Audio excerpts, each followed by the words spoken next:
4 days of fixing. National Grid continues restoration efforts tonight after widespread power outages statewide. The utilities company says significant progress has been made and many still remain in the dark tonight. Now we're learning more about where things stand and what the timeline is for getting everyone back online. Eyewitness News reporter Jared Pliner has been tracking the restoration efforts for days now. He joins us with the latest from the mobile newsroom. Jared.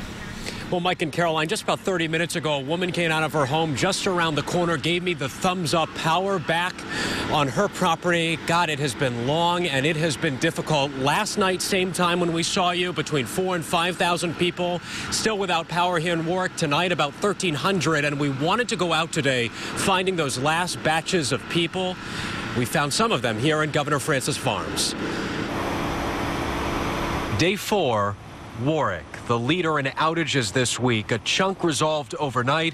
National Grid had said most Rhode Island customers would be out of the woods by Thursday. We had hoped to be a little bit further along. At this point, the damage out there is extensive. I mean, we're not even talking about just limbs on wires. We're talking about full trees that are down. So the outlook now. Most of those customers up by midnight tonight.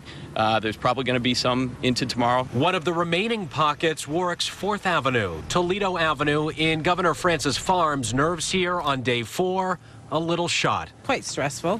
Exhausted. From house to house, eerie silence, loads of spoiled food. There was about $300 worth of meat in there. Trying to save it, but that's gone. We just have to ask for everybody's patience. We know they're frustrated. We empathize with that.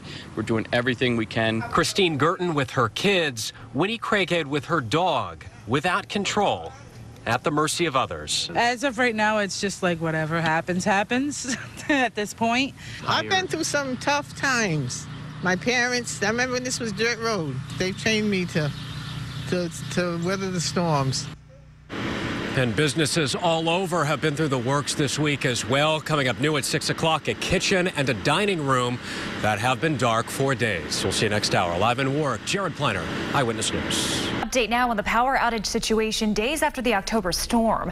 The number of people still without power in Rhode Island is now below 9,000. But National Grid is taking a lot of flack for how long it's taken to restore electricity.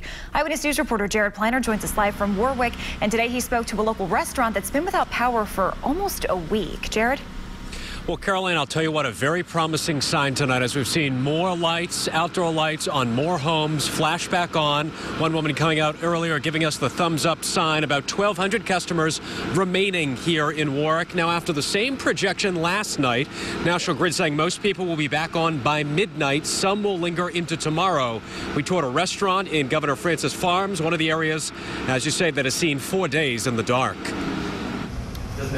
Standing in a darkened dining room you've run for 20 years. It's lonely. No customers this week, no business for Rigatoni's owner Jimmy Bissett. 4 days without power. It's been frustrating.